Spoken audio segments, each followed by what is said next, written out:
To tax or not to tax? I think we know the answer. Somebody's going to be paying more. We just don't know who it is yet. 10 days to go before Rachel Reeves unveils her first budget. She says she's got a £22 billion black hole to fill. This governing lark isn't as easy as it seemed in opposition. Keir Starmer's popularity is plummeting. But still, unlike the others, Macron, Biden, possibly Scholz, the electorate isn't showing him the door. Yet. You'd be forgiven for thinking we've had the budget already, given the breathless reporting of tax rises and spending plans flying around at the moment. We'll try to find out from Health Secretary Wes Streeting what more we might be paying and what he'd spend the money on if he gets his hands on billions more for the NHS. We'll get the Lib Dems' take on how much they'd raise taxes, or not, if they were running the budget. We'll speak to Treasury spokesperson Daisy Cooper. It feels like the Middle East has been on the brink of all-out war for months. But following Israel's killing of the Hamas leader, are we closer to total disaster? Or is there renewed hope for a ceasefire? We'll speak to the former chief of MI6, Sir John Soares. And we'll talk to the president of the Palestinian National Institute, Mustafa Barghouti. Plus, with us throughout the show, head of Bloomberg Economics, Stephanie Flanders. Former head of Channel 4 News and Current Affairs, Dorothy Byrne. And Sunday Times political editor, Caroline Wheeler.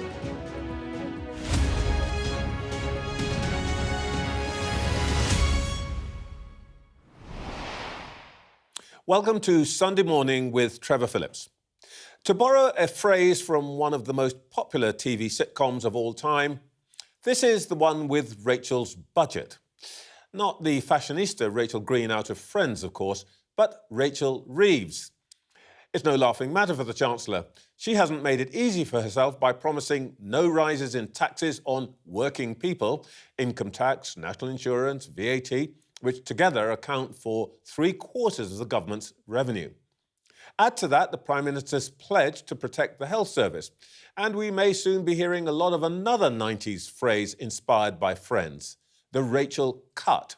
Miss Reeves does in fact have a new hairstyle, but I suspect that to most people a Rachel cut will come to mean criminals let out of jail early for lack of prison places, warships stuck in dry dock for lack of repairs, or local councils closing parks, going bankrupt for lack of cash. Yet the Chancellor insists there will be no return to austerity. So where could the money come from? This morning's speculation is that the burden will fall on business. Well, we won't know for certain for another 10 days. But let's hear from a man who might know. A little earlier, I spoke to the Health Secretary. Wes Streeting, we heard this morning of Chris Hoy's cancer diagnosis. Given your own experience, what's your reflection?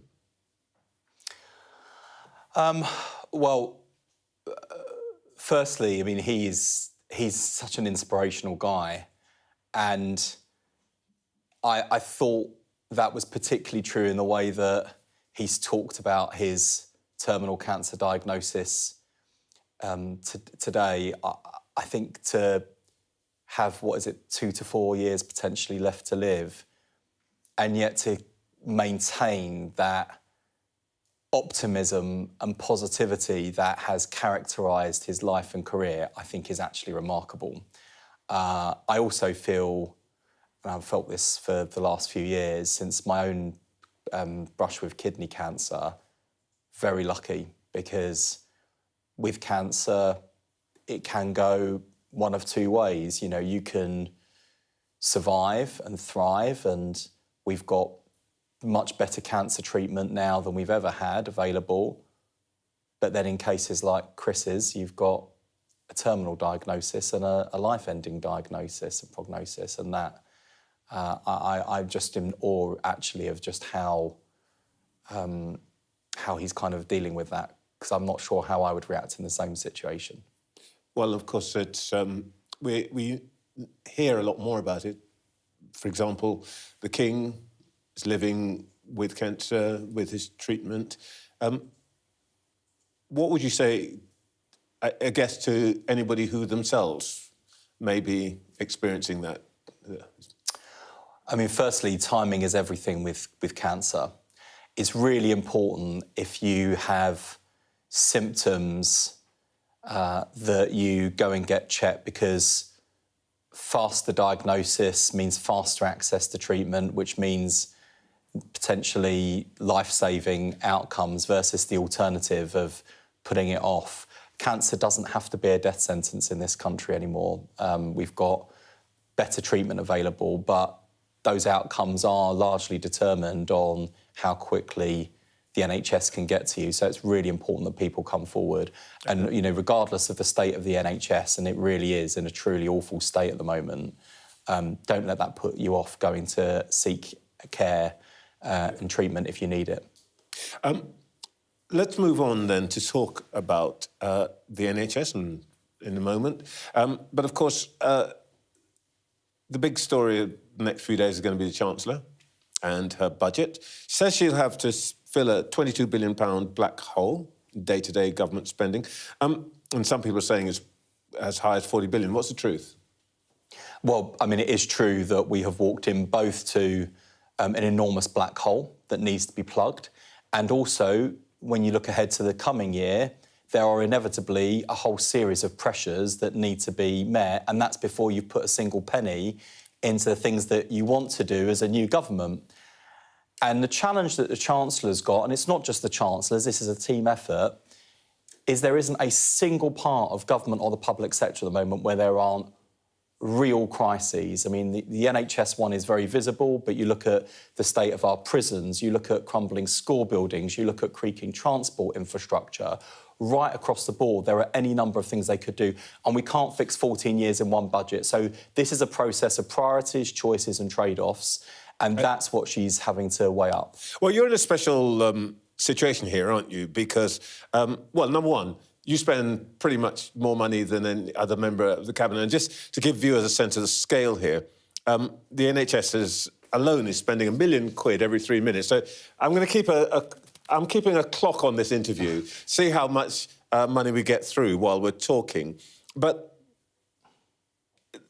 there's a very interesting issue for you, isn't there? The government says, or the Prime Minister says, that he wants to protect the health service. Health service bosses, say they need an extra 3.5%, as you say, just to stand still. 7 billion more. Is that what you're going to get? 7, 9 billion we're hearing? Well, I'm not going to get into specific figures. I've settled with the Chancellor, but we're not going to fix 14 years in one budget.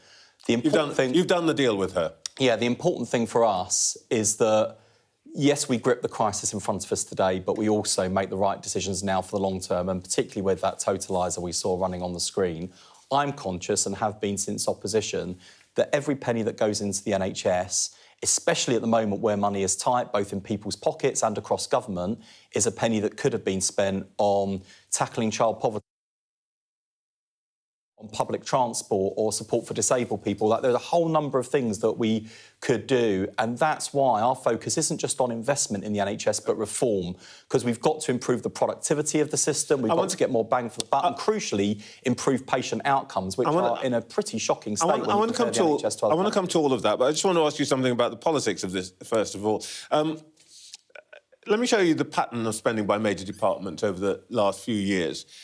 Health consistently gets a massive uplift. It's tough for prisons and courts, for police and immigration, for local authorities. Can I give you a friendly warning? You're taking on Shabana Mahmood, Yvette Cooper and Angela Rayner, who are all going to hate you because you get all the money. They'll probably hate me anyway. No, I'm joking. Look, there's a serious point there, which is you've got you look at all of those issues, any one of them would be important in and of itself. And you know what it means. And it's why... It means bankrupt local councils. Yeah. It means prisoners' early release. And we've inherited all of those problems. And you've made some choices about what you do. Well, hang on a second. You can't keep saying you've inherited. Well, no, hang on a second, Trevor. I don't think any government has ever come in to find prisons full to bursting to the extent that when people are engaging in thuggish riots on our streets, there's a genuine question about whether there'll be prison places to hold them.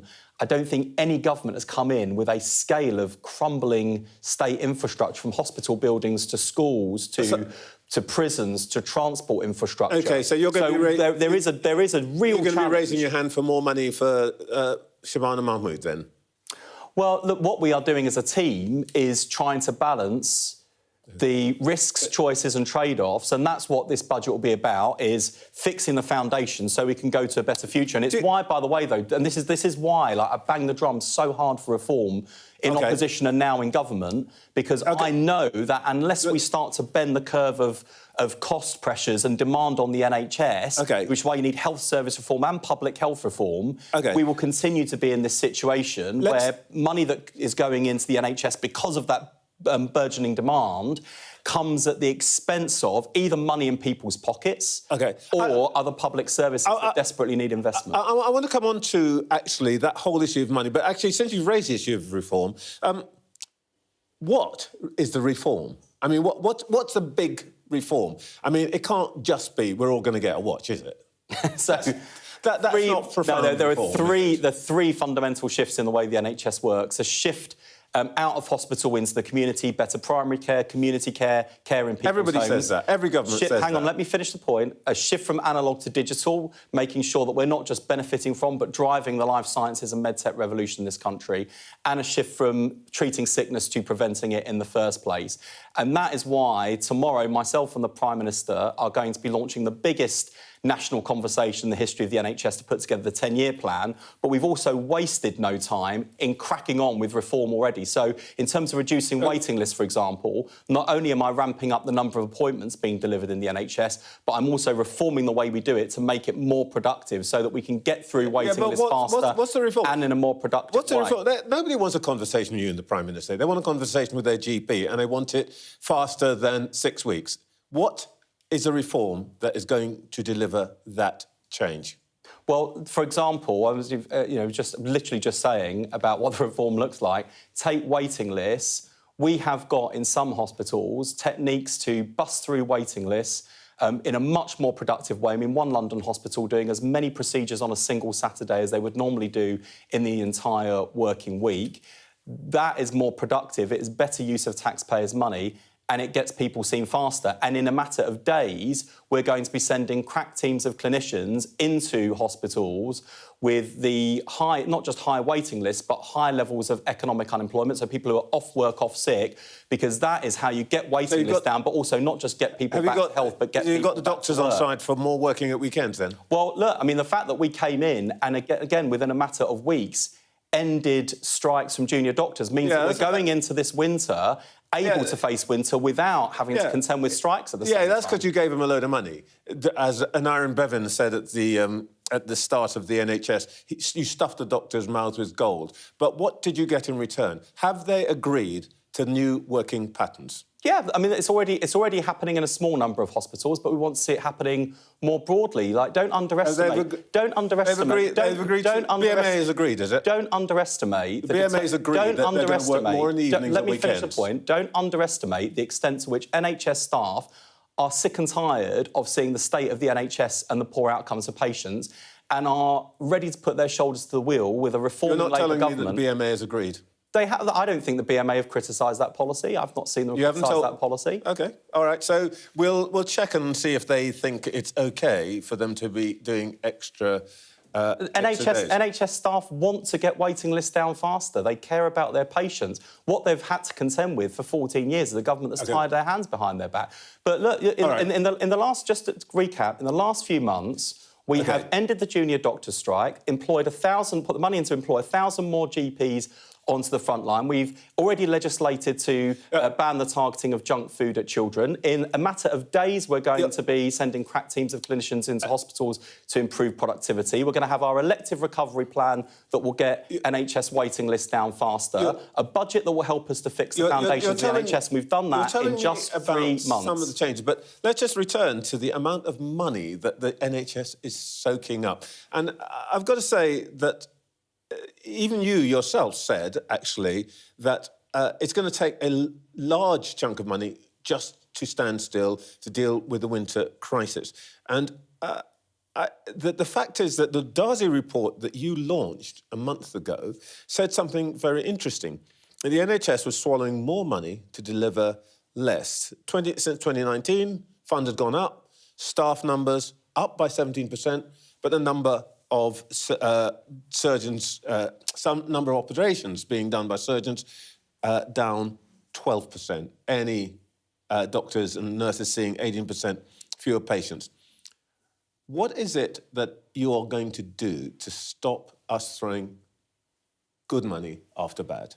Well, the Darzi diagnosis is evidence that pouring more money in without reform delivers poorer outcomes. And that is why the shift from hospital to primary and community care is vital, because you put the right resource in the right place to diagnose earlier, treat faster, better for patients, better for taxpayers. If someone can get a GP appointment, it costs the NHS about 40 quid. If they can't and end up in A&E, it costs about 400 quid. It's a really good example of how patients get a poor experience and the taxpayer gets poorer value. This coming week, we're introducing a data bill to Parliament that will enable us to better share patient records across the NHS that could save around 1.5 million hours a year just through better data management. And it's why in this budget, the Chancellor and I are prioritising investment in capital and tech to improve the productivity of the NHS. That is how we're going to get better value for taxpayers and better outcomes. The Chancellor's got to find for the money from somewhere. You voted against freezing tax thresholds that would have brought 1 million people into higher tax bands when Rishi Sunak did it.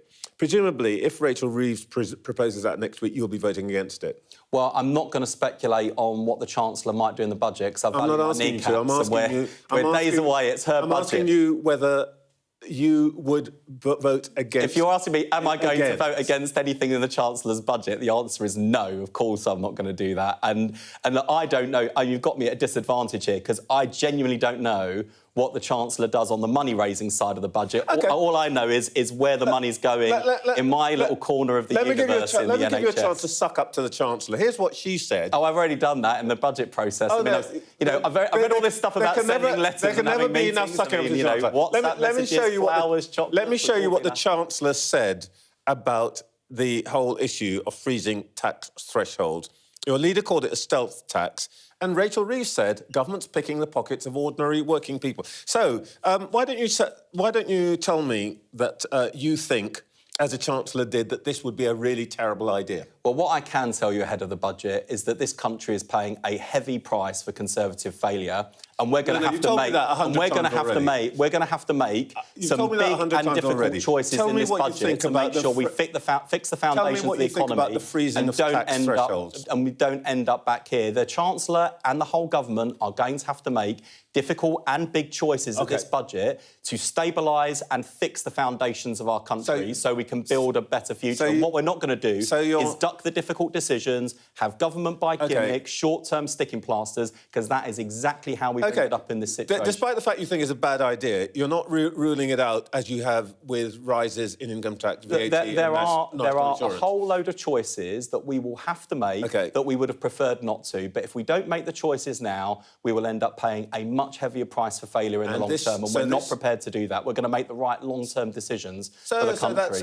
So that's on the table. Let me ask you about something that all cabinet ministers who come in here say. You use the phrase working people all the time. It's not entirely clear who you're talking about. Let me show you.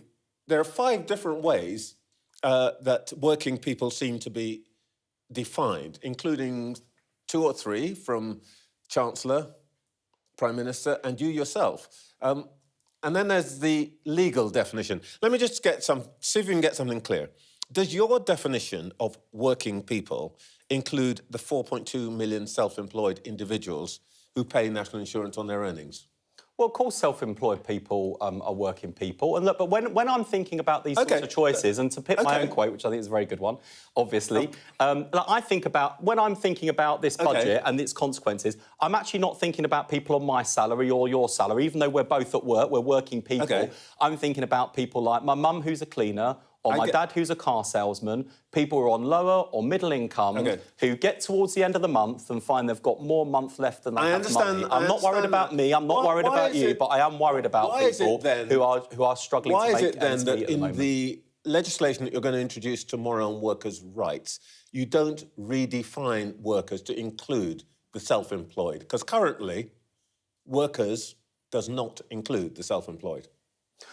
Well, self-employed people have a different working arrangement, and so there are lots of things, lots of protections that we're introducing for working people. They're about making sure they're treated fairly by their employers. Now, that obviously doesn't apply to self-employed because they are their own employers. So just in the same way as you told us that there'd be no rise in national insurance, but suddenly there's rise in national insurance for employers, it's just so possible that there might be rises in taxes for the self-employed because they're not workers. Well, firstly, just to be clear about this, we will keep our manifesto promises. Despite the pressures, we will not increase income tax, national insurance or VAT on working people. That was the commitment we made before the general election. And we will stick to it. And just to recap, before the election, we had people like you and every other journalist saying, oh, your manifesto isn't bold enough. You're not spending enough money. And this is exactly why we made responsible and disciplined choices in our manifesto. You know what? Because we're going to keep all those what I want to do now? I want to say, I take that answer, but terms and conditions apply. What do you mean? Absolutely not. And in fact, I remember distinctly before the general election, the Conservative Party, Laura Trott, listing in a very tedious no, you're going back to the Tories. I'm talking about our pledges. So Laura Trott, the Chief Secretary to the Treasury, under the last Conservative government, listed a whole load of things that we hadn't ruled out, including employers' national insurance rise. Now, I don't know if that's going to be in the budget. I would love to. But we did not rule out that or a number of other things because we were very clear in our manifesto that every single promise we made was a promise we could keep and the country could afford, and we're going to deliver every single bit of that manifesto. I would love to change the country. I would love to carry this on, but we are out of time. Wes Streeting, thank you for your time this morning. What's the totaliser total after that? That's what I want to know. It's gone way too much. Well, I'm going to do my best to improve the productivity and bring it down. Thank you very much. Let's see what our panel made of all that. We're joined all morning by the head of Bloomberg Economics, Stephanie Flanders, former head of Channel 4 News and Current Affairs, Dorothy Byrne, and the Sunday Times political editor, Caroline Wheeler. Stephanie, the Chancellor has boxed herself in, really, hasn't she, with this pledge not to raise taxes on working people, whoever they are. Yeah, I think we're coming into this budget and we sort of knew in the election as well that they'd ruled out, or we thought they'd ruled out all the major levers that you can pull to raise taxes. She does need to raise taxes. Remember, she's got to try, there's at least three things she's got to do. She's got to end austerity, so actually make the spending plans going forward better than they previously were, which were unsustainable. She has to fill that black hole that she found, the 22 billion in-year spending that's overdone it, and find a way to do a lot more public investment over time. We think she's probably found a way to do that will pass muster. I think the pressure is all the focus is also on this budget because we didn't anticipate there being nothing else going on. I mean, literally, this government, it feels like it's been on hold for these 3 months while we wait for this, life or death budget. So I think that's put extra pressure on her. There was that gap in the national insurance commitment. I'm sure we'll go into it. That hole in the pledge, I think, was identified during the election campaign, but not very loudly. This is whether employees and employers. Yeah. So, and I think, look, if they did that, they could raise quite a lot of money, and actually it would be reversing a mistake they'd made in the last year. Remember, Jeremy Hunt had 2 cuts in national insurance, which most people felt were unaffordable at the time. They cost nearly 20 billion a year in lost tax revenues. And Labour could have said, you know what, we're going to keep national insurance where they were last year. We're not going to raise them above that. We just don't think these are affordable because it's forcing us to do a very tight squeeze on public spending. I think they're going to sort of try and revisit that in effect, but on the employer side. Yeah. But you are right, that she's narrowed everything from and enormous spotlights that didn't need to be on this budget. It's going to be a bit of a problem for business. I mean, it makes business uncertain about what they're going to do. And I mean, that's been part of the issue. And we saw that, the big investment summit actually went pretty well last week. You had a lot of big business leaders arrive. But there was a sort of basic, and I interviewed the Prime Minister, there was a basic question that we were asking him. Look, you can't promise all the people you're doing these multi-billion-dollar pound investment deals with, you can't promise them that their tax situation isn't going to fundamentally change in 3 weeks' time. And that's been something that's been corrosive in the business community and in confidence overall. Caroline, this programme's in a tiny little bit of trouble with the government because it was here that Jonathan Reynolds, the business secretary, started the hair running about whether the freeze on national insurance contributions included employers or not. Now, we think pretty clearly it does. I wonder if part of the politics of this is that the government's sounding, I don't want to use the word pejoratively, but a little bit weaselly about various things. And now we have this issue about whether the working people include 4 million self-employed people or not. If it doesn't, then perhaps those self-employed people might find themselves at the wrong end of another national insurance rise. What's the feeling about this? I think you're absolutely right. I mean, as Stephanie said so eloquently, they have boxed themselves in lots of different ways, particularly around that sort of triple lock on tax. And I mean, certainly when I was talking to my number 10 contacts about this particular issue, the sort of language that they were using was very much about trying to find the kind of wiggle room around the commitments that they'd already made. And actually, just before Jonathan made those comments to you on your programme, I think only the night before I'd had a really interesting conversation where this had been raised with me, particularly just after the paper had gone to bed, which is always really, really helpful when that happens, when you get a briefing, which also happened the weekend before the general election was called. And somebody somebody called me at 9:30 or something and said there's going to be a general election next week. It's all an accident, of course. It's all. Well, I think it's just there to frustrate people like me in the job that I do. But I think you're right. I think they are trying to make some of the things that they committed to in the election do sort of quite heavy lifting. So they're really looking at this concept of what working people are, and they're looking at ways in which they can kind of navigate themselves around that sort of triple lock tax commitment. So I can see why you use the word weaselly. I think they would use the word that they're being canny about what they're promising. But they're obviously very worried about not breaking any of the manifesto commitments, which is interesting because, we have seen other governments do that. In fact, we saw Boris Johnson do that in government as well when he was going to introduce some tax changes, but then decided not to because he wanted to put more investment into the NHS. So, but they're obviously very concerned about it. So. Well, the atmosphere, Dorothy, is not that friendly to the government because it feels like they're wriggling rather than being the advocates of a change in politics, a more honest and open, transparent approach. You can use the word weaselly or the word wiggly, but people do not feel that they are being straightforward, and particularly the issue of raising national insurance for contributions for businesses will affect employees. But also, this is supposed to be the pro-business government.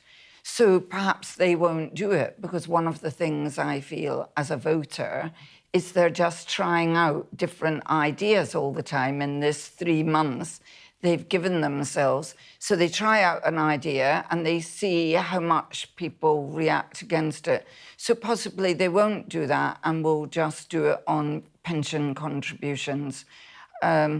Certainly, it would damage them, and they are not popular with voters, but maybe they think, well, we've got several years to go. I think that the striking thing is that, we have talked about, and it was talked about during the election, you've ruled out most of the tax increase, most of the key levers.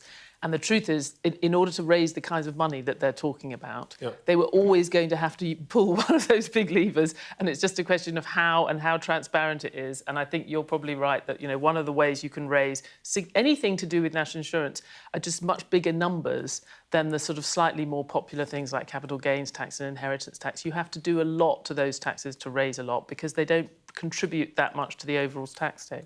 How much impact do you think all of this kind of tax raising is going to have on the economy as a whole? I mean, there's a lot of politics about it, but is it actually going to change the weather? I mean, I think it depends about the economic weather and the political weather. I mean, economically, most economists would say reversing those national insurance cuts from the last year makes sense, given the amount of money that needs to go into public service spending, which was probably always going to have to go in under any government. They have to focus on whether they're really hurting things like investment. And I think if they can come away from this with the fiscal watchdog saying, yes, it's OK for investment, that will be important. All right. It is 9 o'clock. You're watching Sunday Morning with Trevor Phillips. In the last hour, the Health Secretary's told this programme that the NHS really is in a truly awful state. Wes Streeting said he'd done a deal with the Chancellor for more money for health, but he would be focused on improving productivity with crack teams of doctors going into hospitals next week. Well, there's lots more to come this morning. Shortly, we'll hear from the former head of MI6, Sir John Sawers, after yet another week of global geopolitical uncertainty, what it means for us. We'll get the Liberal Democrats' take on what should be in the Chancellor's red box. The party's deputy leader and Treasury spokesperson Daisy Cooper joined me shortly.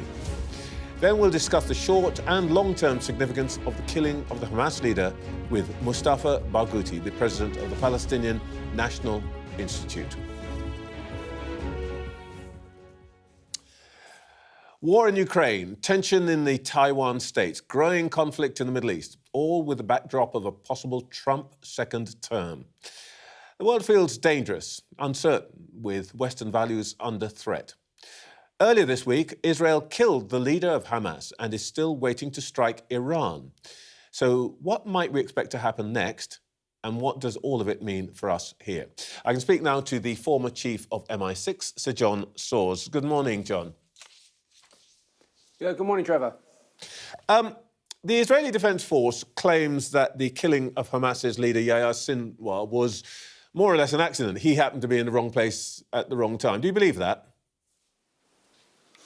Yes, I do. The Israelis have not held back from quietly claiming success when they killed Ismail Haniyeh in Tehran, when they assassinated Hassan Nasrallah, the Hezbollah leader in Beirut. They don't claim it publicly, but in private, it's pretty obvious what has happened. I think with Yahya Sinwar, the pressure the Israeli Defense Forces have imposed on Hamas over the last year, I think limited his options, and he emerged above ground unusually and unexpectedly for the Israelis. So they sort of stumbled across him, but they were pretty ruthless when they did find him. A senior American general said this week that he thought that the assassination of Sinwar was actually more important than the capture of Osama bin Laden, because Sinwar wasn't just a figurehead, he was actually operational. He was a military leader. Do you think that's right? I'd have a slightly different take. I think that was David Petraeus who said that. I would say that the conflict with Hamas is largely contained to the occupied territories of the Gaza Strip and the West Bank. With bin Laden, it was a global struggle against the West. So I don't in any way downplay the success that the Israelis have had in taking out Sinwar and reducing Hamas's capabilities. But I think it'd be a stretch to say he was on a par with bin Laden. And I don't think it's in our interest to build him up to that extent either. The big question, of course, that arises out of all of this is, does it make a ceasefire more or less likely? What do you reckon? Well, in Gaza, I'm not sure it changes things a great deal. The Israelis feel that they've got both Hamas and Hezbollah, and to some extent Iran as well, on the back foot. They want to press home their advantage. I see that some members, the far-right members of Netanyahu's coalition, are saying that we shouldn't ease off, we should keep pressing forward. The one encouraging sign in this is that Netanyahu has himself now promoted or highlighted the situation of the hostages. I think that is now a big political goal for him, but it's very difficult for him with his present political setup to make concessions to Hamas that he wasn't prepared to make before. And Hamas will now be looking for a new leadership. I don't think it's likely that a sort of more moderate, compromising leadership is going to emerge. There's going to be a struggle between factions within Hamas, and the harder line factions are likely to emerge. And that's without mentioning the US election dynamic. I doubt if Netanyahu will want to give a success to the Biden-Harris administration just 2 weeks before the election, where he would probably prefer Donald Trump to emerge on top. The other big player here, of course, is Iran.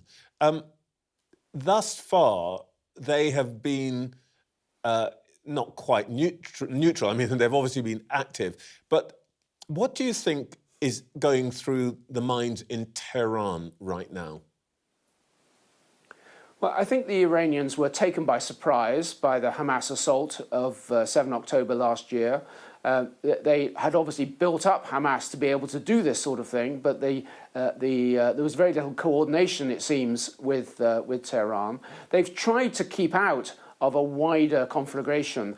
One of the purposes of these militias like Hezbollah, Hamas, the Houthis, is to be a sort of forward defense for Iran, so that Iran doesn't have to get directly involved itself. And there's a delicate moment coming in Iran. The supreme leader, Ayatollah Khamenei, has been in power since 1991. That's 33 years.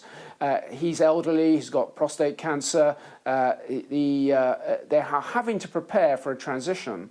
And they don't know exactly what the answer to that transition dilemma is. They don't know who's going to emerge as the new supreme leader, or what the balance might be between the military and the religious elements within the regime. So if you're going to go through what is probably the most delicate and difficult process for an autocratic regime, changing leadership, you need an atmosphere of calm around you, which is why I think the Iranians, by and large, not that they haven't been entirely neutral, of course. They did launch 2 volleys of missiles, first last April, the second 3 weeks ago, against Israel. But they are doing the minimum, I think, in order to try to keep out of this, because they do not want to be embroiled in a wider conflict with Israel, which might pull in the United States.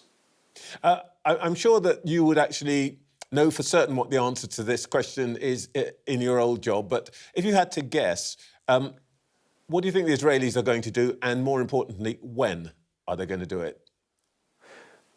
Against Iran? Yes. I think there will be some response. The defence minister perhaps got ahead of himself when he implied there would be some form of intelligence operation, some form of cyber operation against Iran. The Americans have clearly been trying to restrain Israel. The Israelis might see an opportunity to strike Iran's nuclear facilities. Obviously, one of our biggest concerns has been Iran's slow but gradual process towards acquiring nuclear weapons.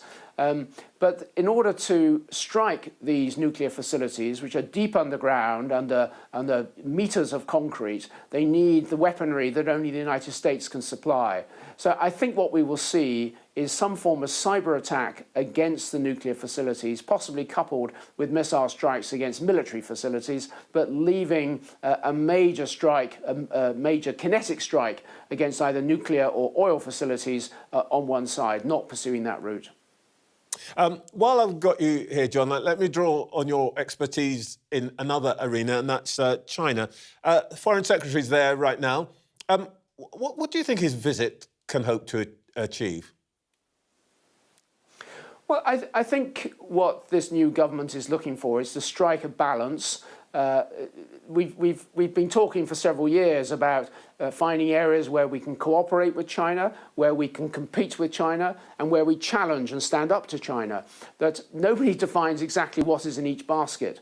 We obviously have concerns about some Chinese behaviour, the undermining of one country, two systems in Hong Kong, the intelligence challenges against the UK and human rights generally inside China.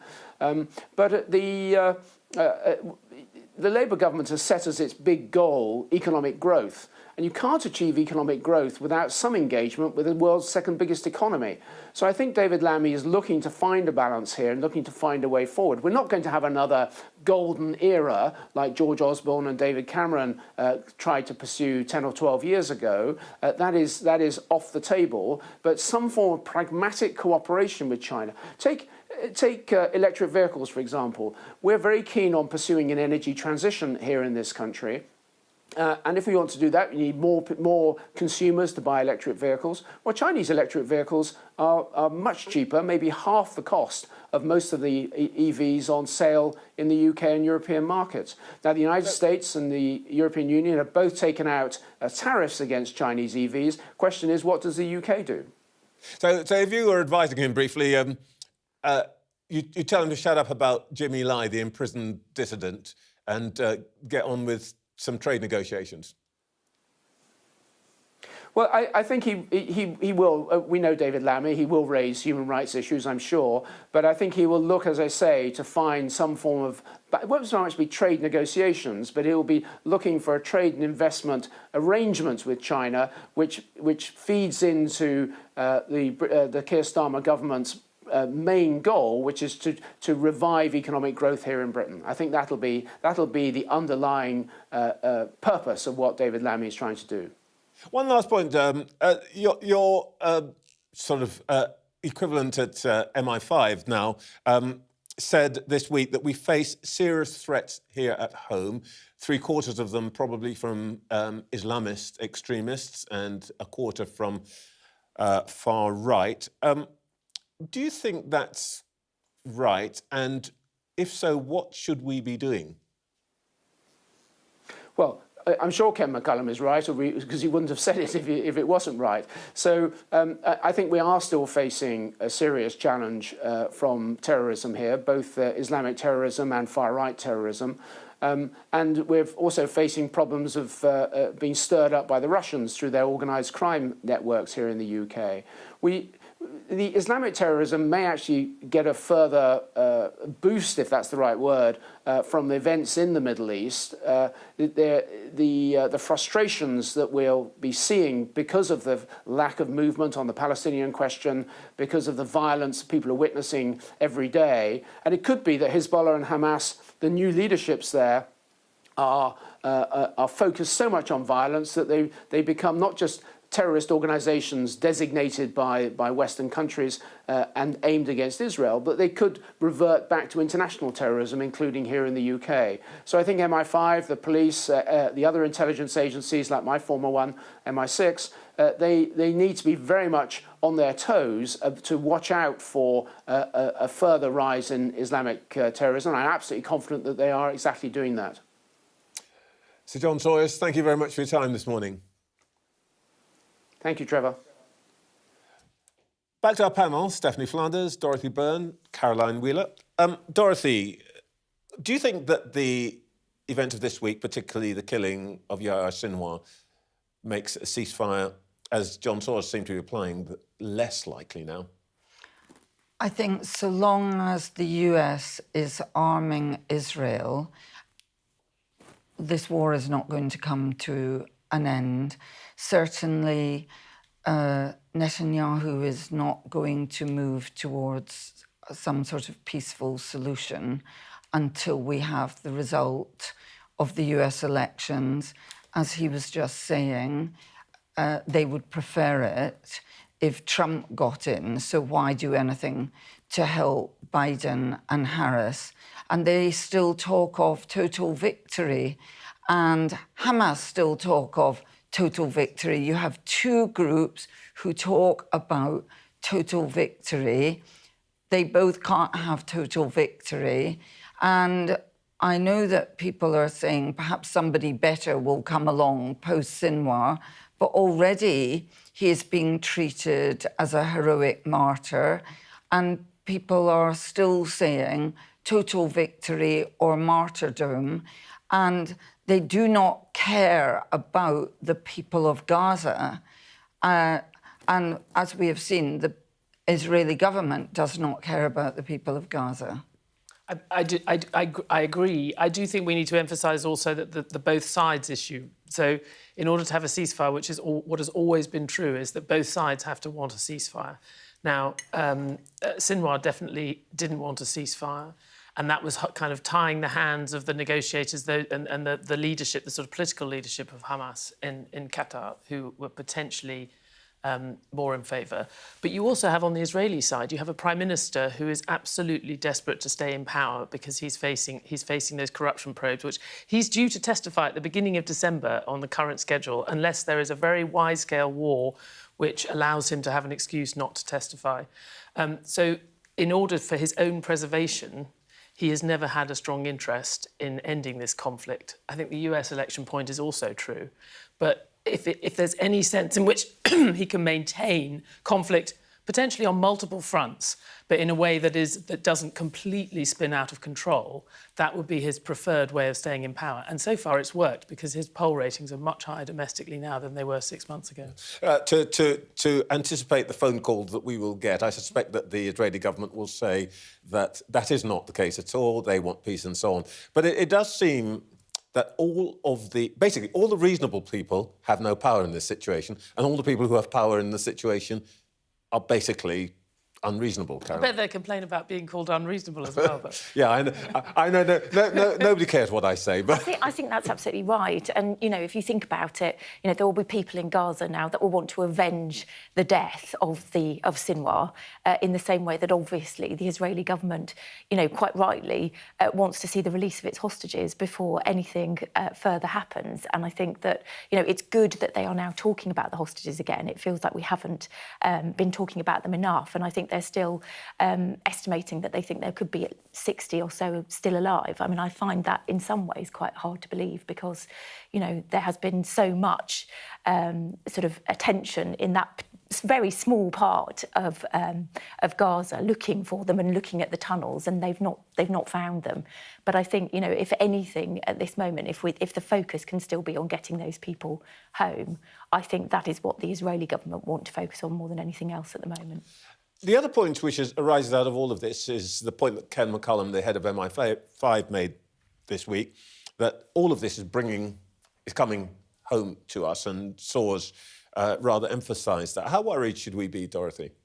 We should be worried. We are perceived to be supporting Israel, and therefore there are many people around the world who will hate our government and hate our country. I thought it was really interesting. We had a piece that was written by the Prime Minister for the Sunday Times, I think, a couple of weekends ago when we were marking the anniversary of the October 7th attacks. And he was very clear in that piece that the sparks from the Middle East, could ignite things here at home, and sort of referencing the real increase that we've seen, sadly, on these shores of particularly anti-Semitic incidents. And I think, we are absolutely right to be concerned about that. But also, I mean, what's interesting by some of the comments that have been made by the security agencies is that they are very worried about the proxies here, in particular, the organised crime gangs that are being recruited to seek vengeance, in their terms, for what is going on foreign shores. I was very struck by George Lloyd's point that actually there's a sort of overlap between criminal gangs and politics now that seems to be a danger. Do you think we're sort of conscious enough in politics about the risk? I think it's something that started in a different way under Brexit. I think that just the way, what's sort of sayable in political discourse, and how much you can not just accuse your opponent of being wrong, but actually being sort of evil, I think, has taken us into difficult territory, and I think does raise these... It becomes acceptable to have a kind of heated discourse, which, in the context of kind of online things, of lots of even more unsayable and horrific things, I think is really dangerous. And of course, in different parts of the world, certain different things are unsayable. David Lammy's in China now. Caroline, how tough do you think he can be with Beijing about human rights? I mentioned Jimmy Lai, who's a British person as well as Chinese person. What's he going to do about that? Well, I think it is a difficult issue for him, particularly given Labour's stance on things like, for example, the Uyghur issue. You know, it were Labour ministers that talked about a genocide of this particular group of people, and yet within months of them coming into power, we're obviously seeing our most senior foreign sort of diplomat going to China to talk to them in a bid to reset those relations. Now, I mean, I obviously haven't ever been privy to these conversations or been a fly on the wall, but one would imagine that they have conversations about trade, for example, and then at the end of it, they kind of look at them and say, we're now going to talk about human rights issues, and they all kind of nod, you know, sagely, and then the issue is dropped. And, you know, I'm told from people that have witnessed these kind of conversations that that's exactly what happens. But it is I think it is a problem for Labour because, as I say, what they have said on the issue previously. I think a lot of young Labour supporters will not think it is acceptable to talk quietly over a cup of tea at the end of a meeting about 1 million Uyghurs being held in concentration camps and an attempt to wipe out their whole culture. That is not decent, nice Keir Starmer, the former human rights lawyer, is it? Stephen. Just to take this back to the economics, though, I mean, it's encroaching on, and that's what Sir John Sawyers was pointing out, that there's actually economic challenges now which they face. On the Uyghurs, one of the things they really want to do is get the listing of Shein, you know, the big retail giant. That would be a real crown for the London Stock Exchange, because in a time when lots of companies aren't listing there. Shein has been accused of using forced labour of Uyghurs in Xinjiang. The US, that actually prevented them from listing in the US. So if we go ahead with the listing here, I think that's deeply problematic. But if we go ahead on not having tariffs on electric vehicles, that Sir John Sawyer mentioned, we'd be the only G7 country that hasn't severely tried to limit those electric vehicles and make them more expensive so that the domestic industry can compete. If they don't put those tariffs on, there will be no UK electric vehicle industry, and they'll be making that choice. Well, governing is hard. And by the way, of course, the Chinese government would contest some of this. Happy to have you on the show anytime you like. Anyway, up next, I'll be joined by the Liberal Democrat's Daisy Cooper.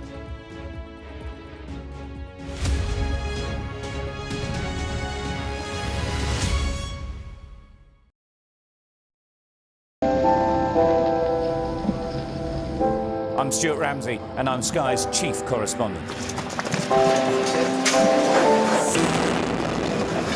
An enormous explosion has just come down. I think it was a monster just landed in between us. Hundreds and hundreds of people hoping to get north, ultimately to get to the United States. It's a border where they're not welcome, yet they keep coming. We saw snatch squads going in, grabbing people, taking them out and putting them into trucks and taking them away.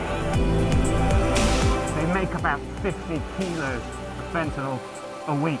It's incredibly dangerous and toxic stuff.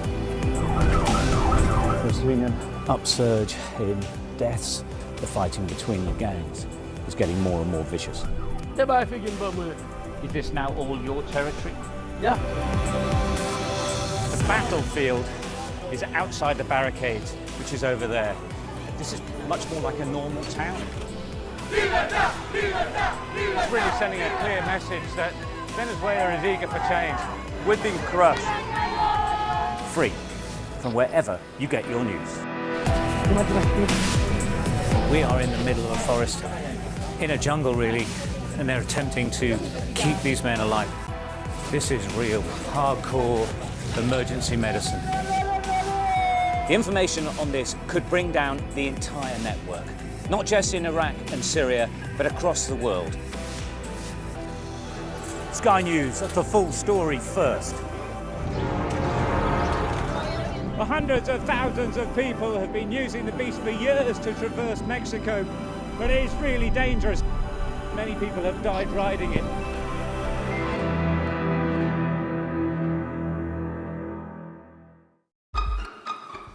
We've got your Sunday mornings covered.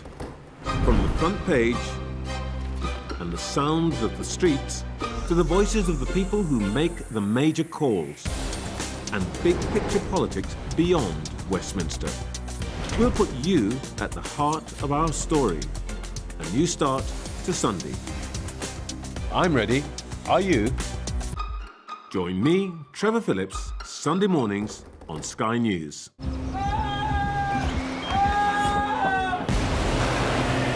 most significant day of this conflict. They keep telling us that they want aid. And this is what's left of it. Heavy vehicle. Why only in America? People want their country to work. They want a job in a normal life. Why are these homes empty? I want you to be honest with people. That has happened within minutes. Sky News, the full story first. Free wherever you get your news.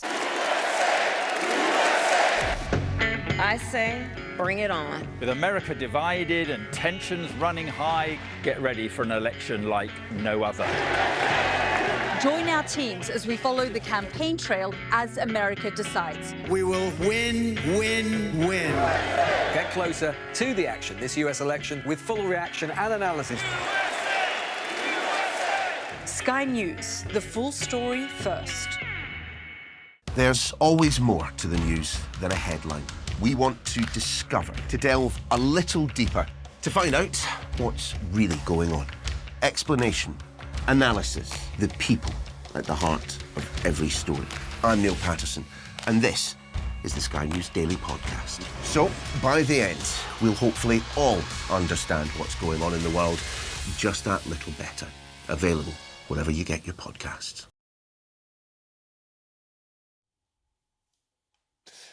All this talk of tax rises, black holes, spending cuts, in fact, spending rises, yes, the budget's just 10 days away.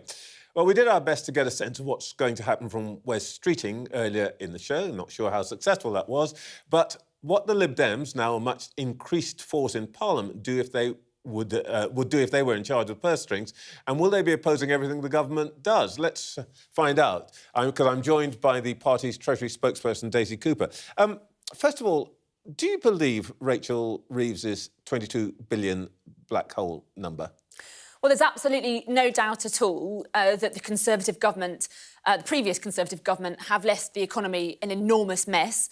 I think a lot of people have looked at those numbers and said that there were huge overspends, particularly in the Home Office, and there were delayed spending reviews that have contributed to a black hole. But of course, I think some of that money was through Labour's own pledges. So I think there is a big argument about what that number is. But I think what really matters and what people care about is, are their public services going to get better? Has the government got a plan to put the NHS and care back on its feet? And who is going to bear the brunt of fixing and cleaning up the Conservatives' mess? And we as a party are very clear that the burden of cleaning up the Conservatives' mess should be borne by the big banks, the big tech companies, the big oil and gas companies, not by struggling families whilst we're still in a cost of living crisis. Well, let's talk our way through those. You in your manifesto election, you said you wanted to spend more money. I think you'd raise an extra £27 billion in various ways. Let's just think about what the Chancellor might do. If she put up taxes on employers to spend more on public services, would you vote for that?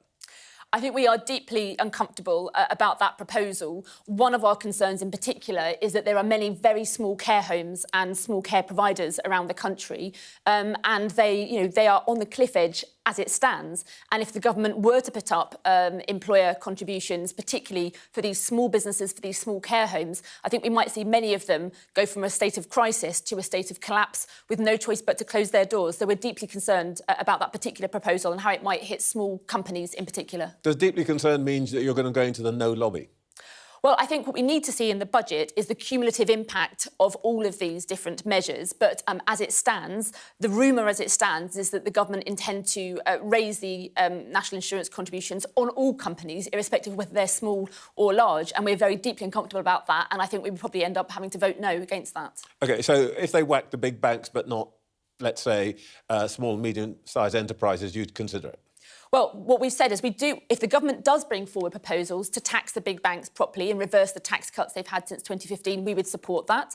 If they do put up a tax on the big gambling companies, we would support that. There are rumours that the Chancellor may change the fiscal rules to allow more investment, to borrow more money to invest, to rebuild our struggling and crumbling hospitals and schools. We would support that as well. But we are very concerned about this particular proposal on national insurance contributions because it could really hit small businesses and small care homes homes in particular. Another one that people have been talking about is a rise in fuel duty. It hasn't happened for, I think, 15 years now. Where are you on that? Again, we're deeply concerned about this proposal during a cost of living crisis. I think one of the big frustrations for the public is that over generations now, we haven't had governments investing in public transport. If there was a viable alternative in terms of being able to use buses and proper cycle routes and being able to use the train, and if they were accessible and affordable and comfortable and reliable, then I think it might be easier to stomach. But as things stand, we're in a cost of living crisis. The burden of cleaning up the Conservatives' mess should be on the big companies and not on these kind of measures on struggling families. Well, it sounds like you don't like any tax-raising measures unless they hit what you call the big banks and so on. Do you accept that every time you say that, what you're actually saying is that you want to tax pension funds and the small investors who are actually the big banks? I mean, the biggest bank of all, NatWest, is the biggest shareholder is the taxpayer. No, I don't accept that at all, because if you look back over the last... Well, if you look back over the last 3 or 4 years, the 4 or 5 biggest banks made about £40 billion in profit. £40 billion in profit. And what we've said is that if you reverse the tax cuts they've had since 2015, that would raise £4 billion. So that's only a tenth of the profits that they have made, and there's no need for them to pass that on to their pension holders. Yeah, but the point is that they're going to take that money out of your and my pension fund. They're going to take that money out of the savings of small investors who sign up with the big institutional investors like Vanguard and so on and so forth. I mean, big banks, you make it sound like there's a load of fat guys, billionaires sitting around taking money, but most of these institutions are holding the savings and the pensions of ordinary people. As I say, over the last few years, the big banks in particular, the 4 or 5 largest banks, have had £40 billion in profits. What we're talking about is reversing the tax cuts that raised £4 billion. That is just a tenth of their profits. That is a small amount of money for them, but it's a huge amount of money that could help turn our public services around. All right, well, look, a lot of the pressure for money is coming out of the health service, and that's, I think, going to become a big issue. You told your party conference earlier on this autumn that you at one point thought you had only 4 days to live and you owed your recovery to the NHS. How so?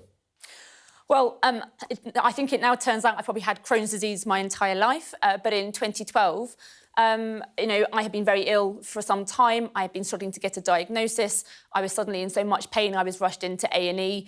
And after a few weeks of drug therapy, they concluded that I only had 4 days left to live if I didn't have life-saving surgery. So I went ahead with that surgery. And then after the surgery, it took a very long time for me to be able to fully recover and lead my life in the way that I now choose to. But I think the reason why I talked about my personal experience was because I am living proof, as so many people are, that when you have a strong health service, when you have strong health and care services, not only can you improve people's lives, not only can you improve their health outcomes, but you then enable them to be able to go back to work, to be productive in the economy and help with jobs and growth. And we have said as a party that health and wealth are two sides of the same coin. And if the Labour government wants to turn the economy around, they have to put health and care front and centre of their budget. Well, as we showed earlier on, that's £1 million every 3 minutes going into the health service. They're going to have to find that money from somewhere. And that means it's not going into building more prison places or refixing the schools or any of the other priorities. Are you essentially in sympathy with that? Look, fundamentally, the government is going to have to make choices, but we are clear as a party that health and care have to come first. This is how you get your economy back on track. Of course, the government also needs to fix our schools and fix our prisons. But I think what we've said is that we want the government, if the government wants to change the fiscal rules to allow more borrowing to fix our hospitals, our schools and our prisons, then we will support them in doing so. But when they want to increase day-to-day spending, we are giving them suggestions as how they can do that by taxing big banks and other big corporations. Daisy Cooper, thanks for your time this morning. Next, we'll speak to the president of the Palestinian National Institute, Mustafa Barghouti.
I say, bring it on. With America divided and tensions running high, get ready for an election like no other. Join our teams as we follow the campaign trail as America decides. We will win, win, win. Get closer to the action this US election with full reaction and analysis. Sky News, the full story first.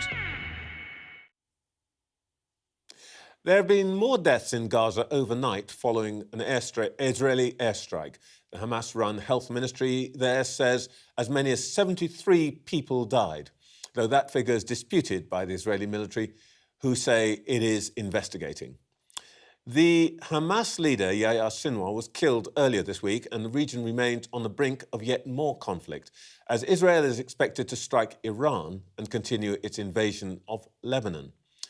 I can speak now to the president of the Palestinian National Institute, Mustafa Barghouti. Good morning, Mr. Barghouti. Good morning to you. You have for many years been an opponent of Hamas. Is any part of you glad that Yahya Sinwar is now out of the picture?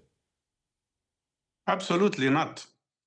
I haven't been an opponent of Hamas or any other Palestinian faction. I was always an advocate of nonviolence, for sure.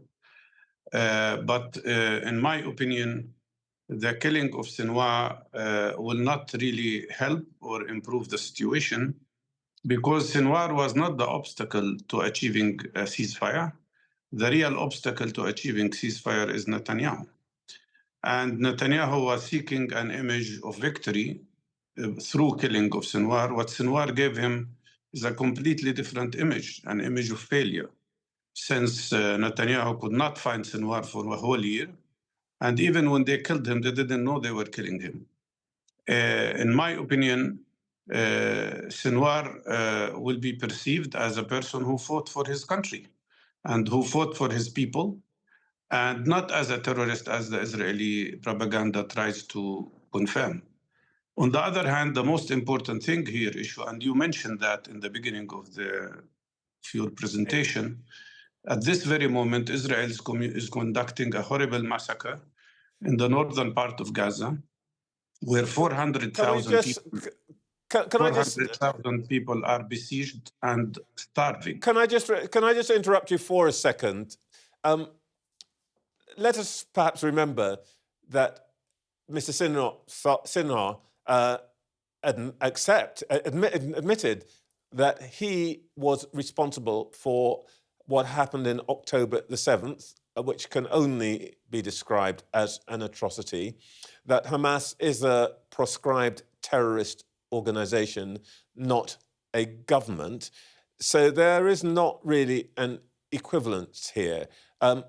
When you say he was not the obstacle, you may take the view that Mr. Netanyahu is an obstacle, as some people do, but it may also be true that Mr. Sinwar and the group around him also do not want peace. Is that not true?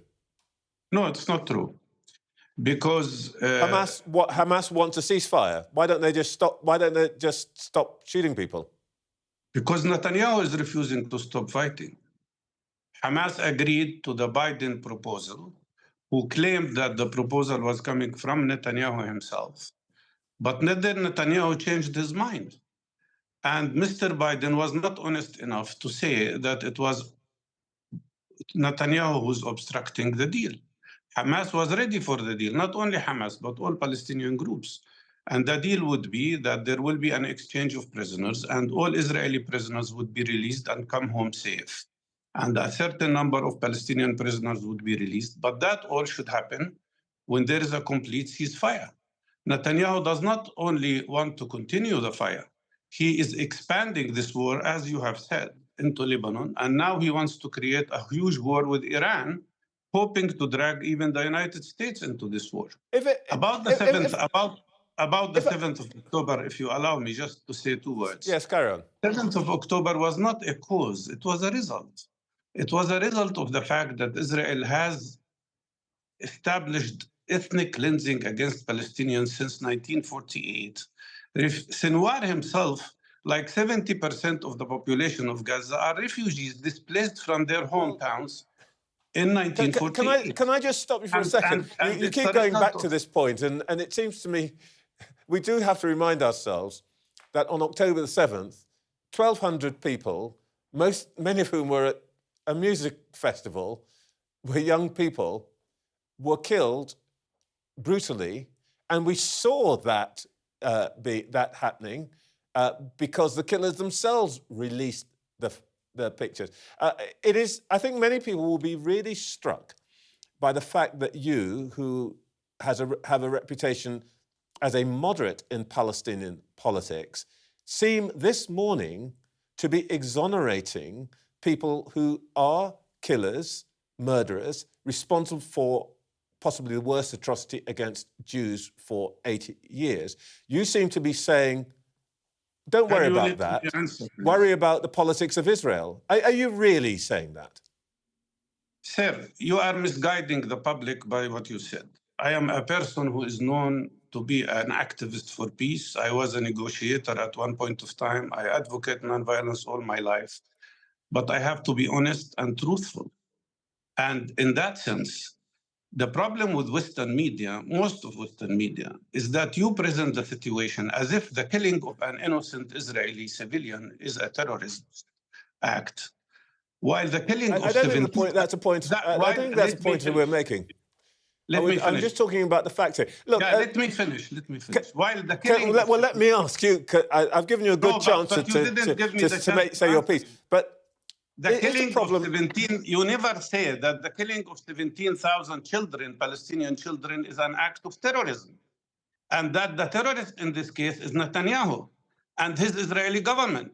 You never mentioned the fact that 52,000 Palestinians, 70% of whom are civilians, are killed by Israel.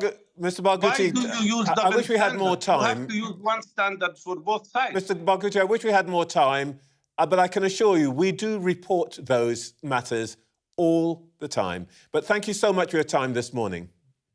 Okay. Well, in just a moment, we'll hear once again from our panel.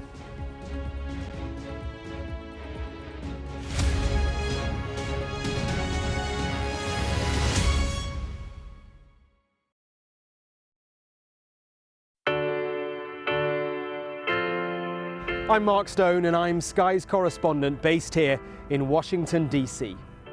We'd been warned that we would meet people in the lowest moment of their lives. Their story is one of fundamental American failure. Well, a slow drive for the president as he approaches his golf club, but I have to say there are more media here than there are supporters. We love Trump! I've witnessed the remarkable passion for politics here, but the anger too.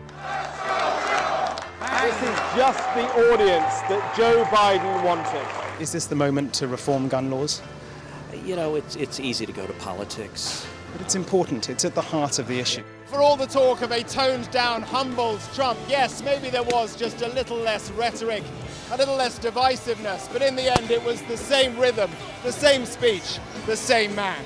All them people that died in Russia and Ukraine, they'd still be alive today if Donald Trump was president. If it was my wish, have a businessman that's strong like Trump, but maybe just doesn't say as much, you know?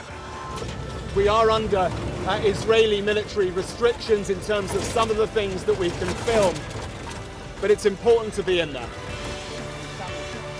What we've been allowed to see over here is a humanitarian corridor, free wherever you get your news.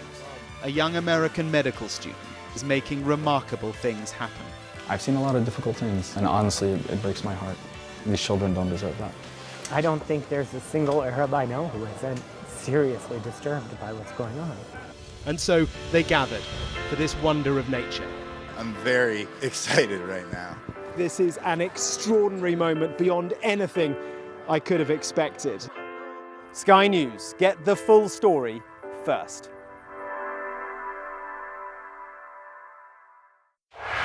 Weeknights on Sky News. This is your chance. Tell people. Welcome to the Politics Hub. Our police force has apologised. If you want to find out about Grimsby, you come to the docks. I'm live in Jerusalem. Are you not concerned that that could lead to all-out war? Hello there, good evening. There are fears of an upsurge in violence. What's at stake here? You are watching the press preview, a first look at the front pages as they arrive. There's always more to the news than a headline. We want to discover, to delve a little deeper, to find out what's really going on. Explanation, analysis, the people at the heart of every story.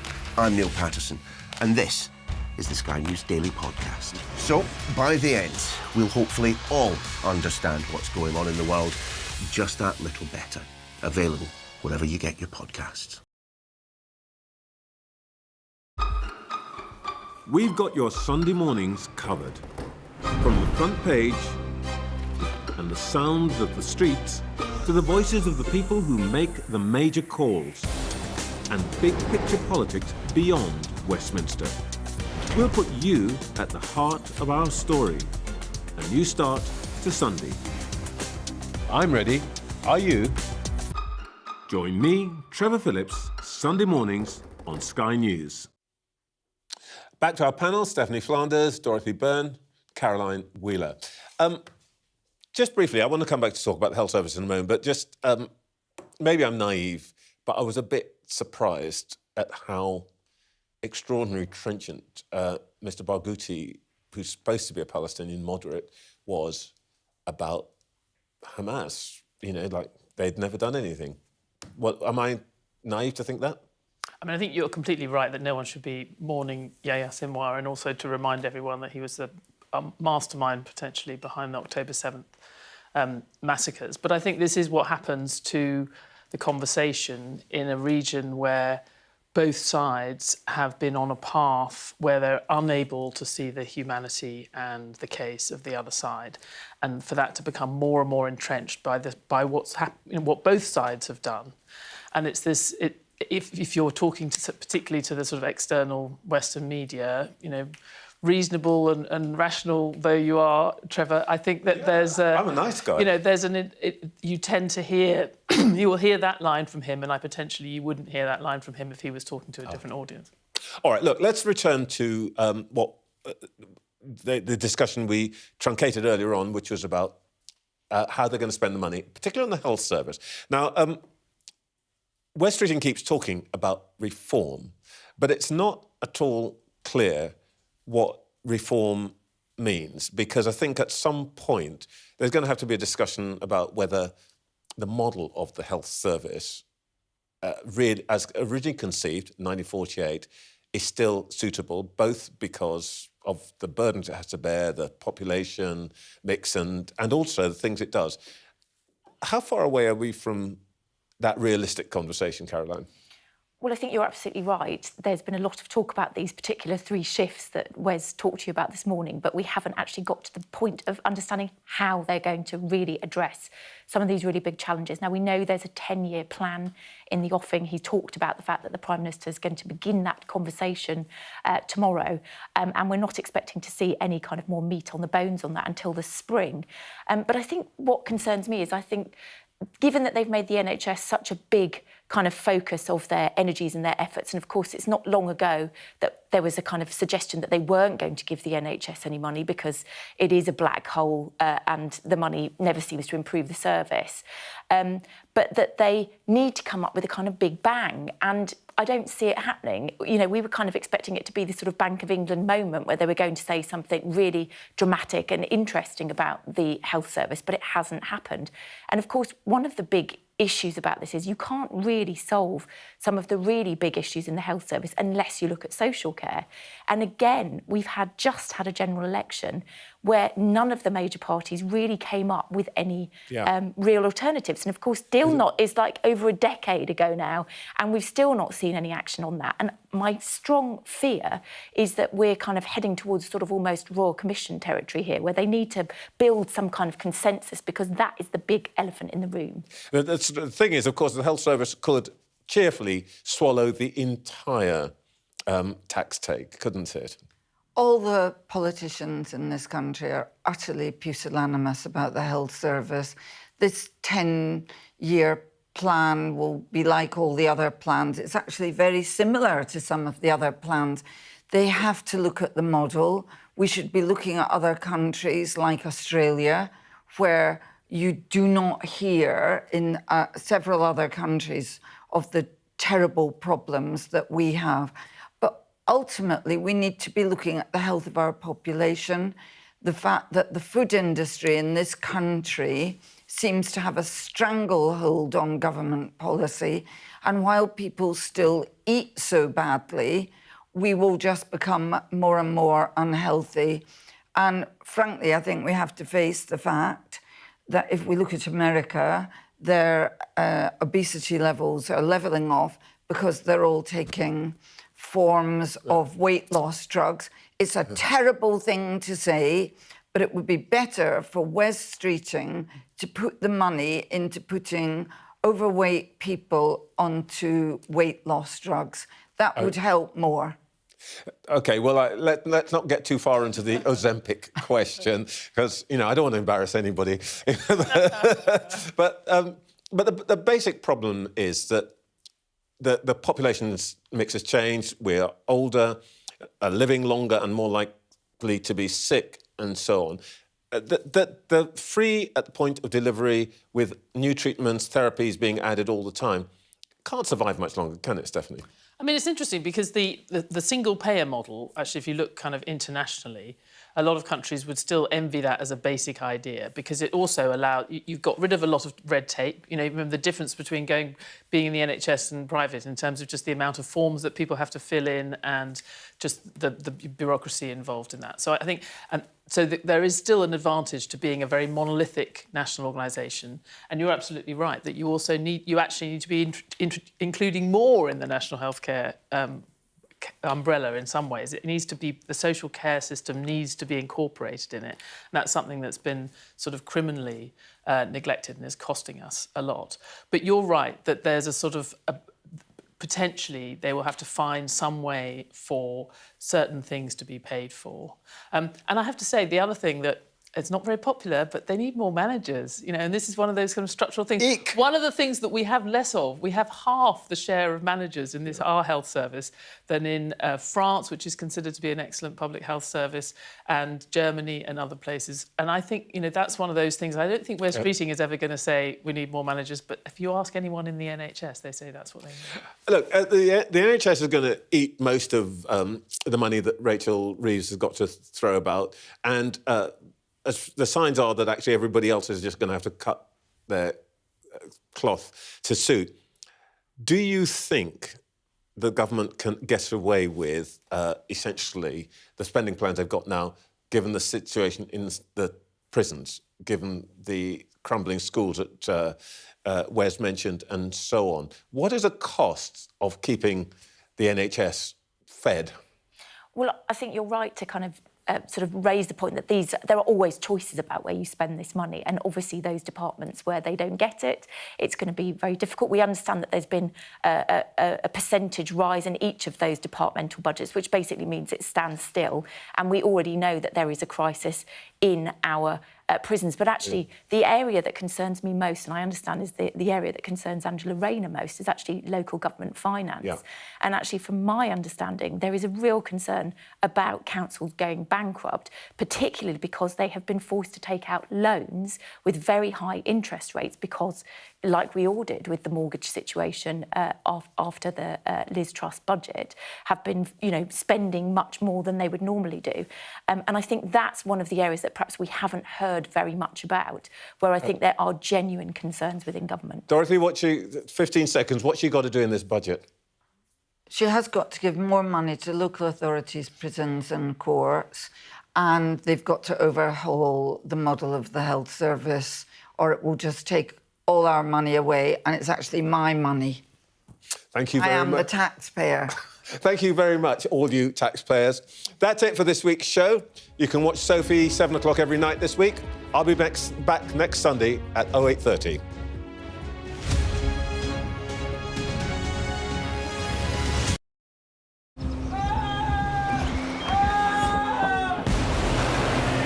The most significant day of this conflict. They keep telling us that they want aid. And this is what's left of it. Tanks, heavy vehicle.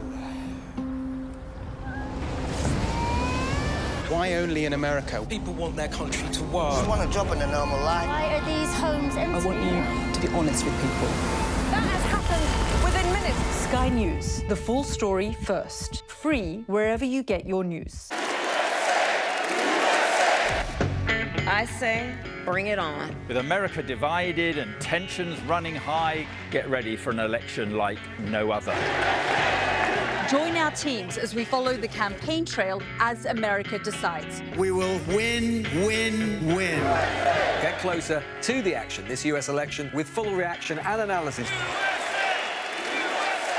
Sky News, the full story first.